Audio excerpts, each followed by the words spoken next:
Potential 2020 Democratic candidates now calling for Virginia Lieutenant Governor Justin Fairfax to resign in the wake of a second allegation of sexual assault. Fairfax denies the allegation and says he wants a full investigation into the claims. So are Democrats rushing to judgment? Here to react, columnist at the Washington Times, Fox News contributor Charlie Hurt.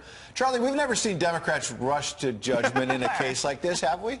No, never.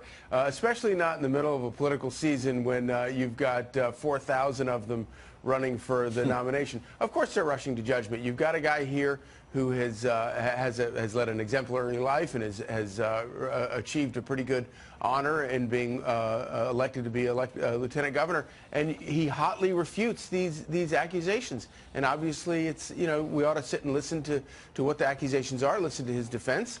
But there's no time for that among these Democrats. And of course, they're in a real problem here, because if they don't convince him to quit on his own, Virginia's impeachment rules are pretty clear about the importance of they focus on things that happen in office. Right. And neither of these things happened anywhere in office. And so it's going to be very hard to for them to force him out if they don't simply convince him to quit.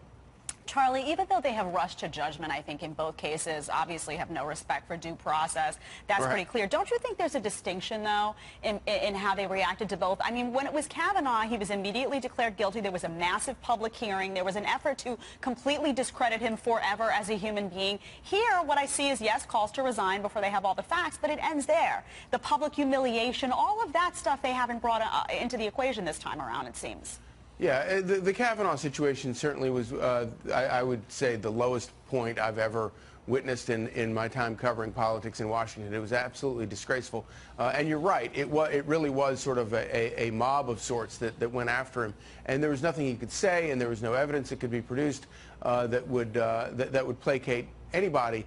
But it is still, you know, there should still be some sort of due process. There ought to be some hearing of the facts, and the real problem for you know, even if Fairfax does resign, if he quits, if he steps down, you're still going to have all these pictures lying around of Northam in blackface. And I assume that the same will emerge with Herring at some point.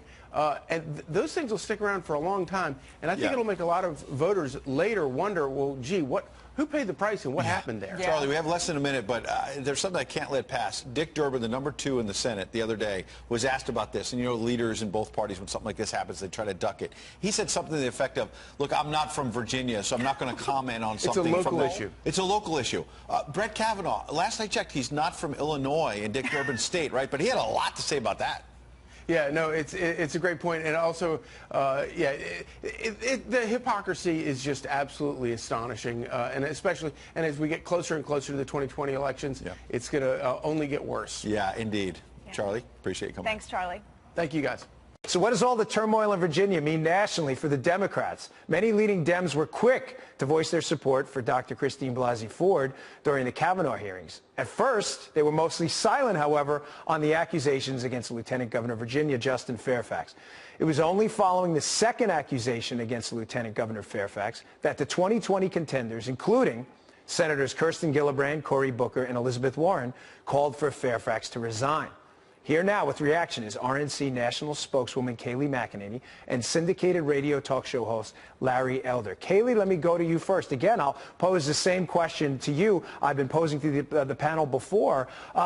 This should not be a Democrat or Republican issue. These are very serious charges, extremely serious charges. Women who bring these forward these charges should absolutely be taken seriously. Nobody has ever said any different, no rational person on this network or anywhere else. The problem I have with this is when the shoe was on the other foot and it was Brett Kavanaugh, a Republican appointee, all of this went out the window. Evidence didn't matter, and the response was instantaneous. He should pull his name out, and now all of a sudden, granted, a lot of Democrats have come out and now said something after the second accusation, but there wasn't the immediacy.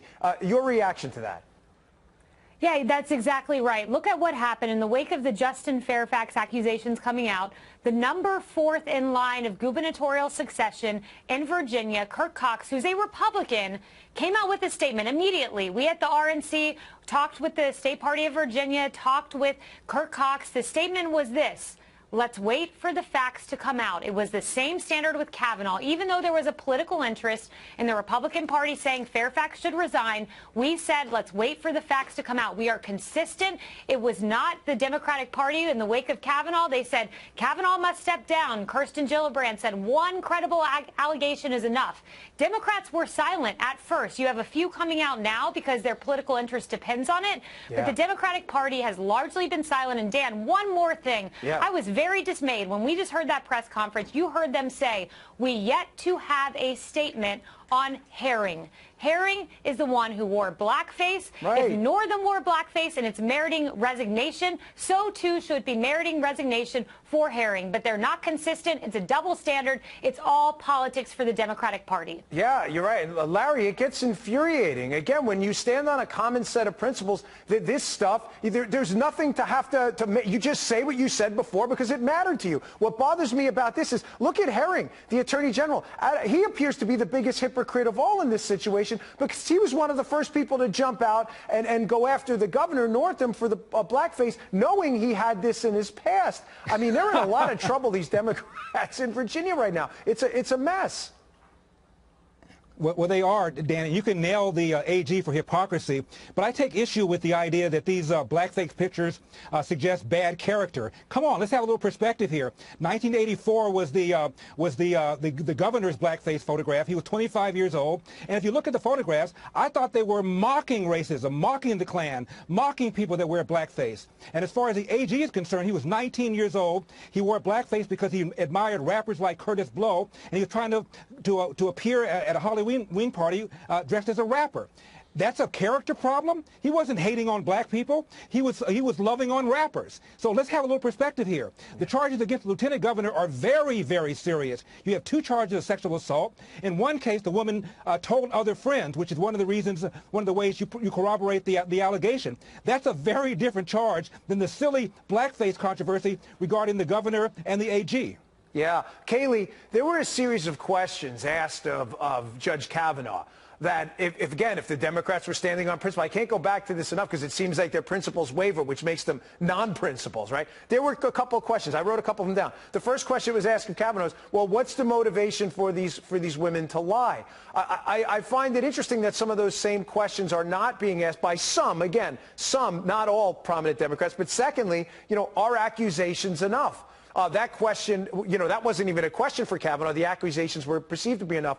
But let me just ask you this. If accusations are enough at this point, given this new social media world, I mean, do we find ourselves in a very dangerous spot where people don't have the opportunity anymore to defend themselves and their lives are just, thrown into, basically overturned by simple accusations? That creates a big problem, does it not? Oh, it's a huge problem. Men are guilty in the court of public opinion before the facts come out. There is this rush to judgment in the Me Too era. And look, there are many women who have been sexually assaulted, and my heart goes out to them. And it is a real problem in this country. Yeah. But look, this in the Democratic Party, it is not believe all women. It's only believe all women who accuse Republican men. And that is what is so troubling. This has been weaponized. The Me Too movement has been weaponized against the Republican Party. And it's unfortunate because that does not take all sexual assault allegations seriously as they should. This should not be political. We should be standing on solid footing and saying we support all women who have been true victims. This is not a political issue. But one thing I want to quickly say about Mark Herring.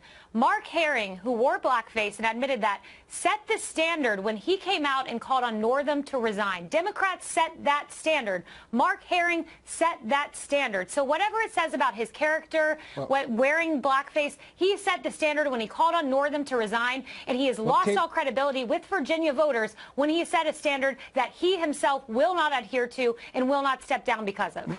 But Larry, Kayleigh set it up before. They have a really interesting political problem right now. And again, this shouldn't be. If you're principled like we've been and you believe in this, then they should all step aside. But the next in line, the fourth in line, is the House of Delegates Speaker, who is in fact a Republican. So this puts the Democrats in an interesting political situation, a tough bind, again, because they don't want to stick to their principles in Virginia, does it not? Well, it does. As Kaylee pointed out, this is the guy that set the standard. But it was a stupid standard. I posed blackface when I was 25 years old in a yearbook picture. Therefore, all the people who also submitted blackface photographs, and there were 2 others, should they lose their jobs too? I'm sure there's some muckety-mucks at some hospital somewhere. Should they be in trouble as well? You should nail him on hypocrisy, not on the standard. The standard is silly. Lots of people wore blackface. Jimmy Kimmel did. Jimmy Fallon did, for crying out loud. If you want to go down that road, we can go down that road. It's a silly standard. It depends on the intent behind the blackface, how old you were when you did it, and what you've done since then. Let's have a little perspective here. Yeah. All right. Well, Larry, Kaylee, thank you very much for your perspective. I really appreciate it. Thank you, Dan. Yeah. See you guys.